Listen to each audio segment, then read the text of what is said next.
ଗୋଟିଏ ସହରରେ ଖାନବଜାର ନାମକ ବଜାରଟିଏ ଥିଲା। ସେଠାରେ କେବଳ ଚଟପଟା ଖାଇବା ମିଳୁଥିଲା। ସେଠାରେ ସୌମ୍ୟର ବି ଗୋଟିଏ ସିଙ୍ଗଡ଼ା ଦୋକାନ ଥିଲା। ତା ସିଙ୍ଗଡ଼ା ସେ ବଜାରରେ ସବୁଠାରୁ ଅଧିକ ମଧ୍ୟ ବିକ୍ରି ହେଉଥିଲା। ଦିନେ ଗୋଟେ ବବୁଲ ନାମକ ଲୋକ ଅଲଗା ସହରରୁ ସେ ବଜାରକୁ ବୁଲିବାକୁ ଆସିଲା। ସେ ଦେଖିଲା ଏଠାରେ ବହୁତ ଲୋକ ଖାଇବାକୁ ଆସୁଛନ୍ତି। ସେ ଏବେ ଭାବିଲା ସେ ବି ଗୋଟେ ଦୋକାନ ଖୋଲିବ।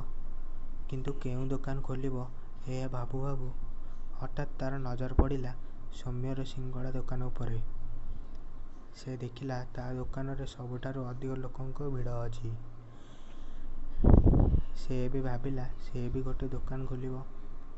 ତାପରେ ସେ ସୌମ୍ୟ ଦୋକାନ ସାମ୍ନାରେ ଗୋଟେ ଦୋକାନ ଭଡ଼ାରେ ନେଲା ଏବଂ ସିଙ୍ଗଡ଼ା ଛାଣିବା ଆରମ୍ଭ କଲା।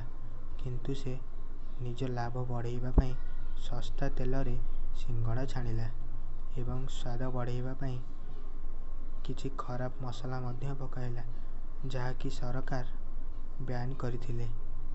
ଏବେ ଧୀରେ ଧୀରେ ଲୋକ ବବୁଲ ଦୋକାନରୁ ସିଙ୍ଗଡ଼ା ଖାଇବାକୁ ଲାଗିଲେ। ତାର ଲାଭ ମଧ୍ୟ ବହୁତ ହେଲା। ସିଙ୍ଗଡ଼ା ସ୍ୱାଦଯୁକ୍ତ ଥିବାରୁ ଏବେ ସୌମ୍ୟ ଦୋକାନକୁ କେହି ଲୋକ ଖାଇବାକୁ ଗଲେ ନାହିଁ।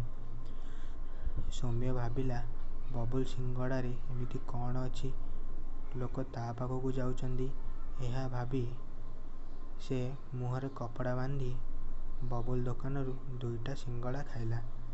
ସେ ଜାଣିପାରିଲା କି ଏହା ଦେହ ଖରାପ ତେଲ ମସଲା ତିଆରି ହେଇଛି। ଖାଇବାକୁ ସିନା ଭଲ ହେଲେ ଦେହ ପାଇଁ ଖରାପ। ସେ ଏବେ ଭାବିଲା ମନେ ମନେ ଗୋଟିଏ ଉପାୟ ଚିନ୍ତା କଲା।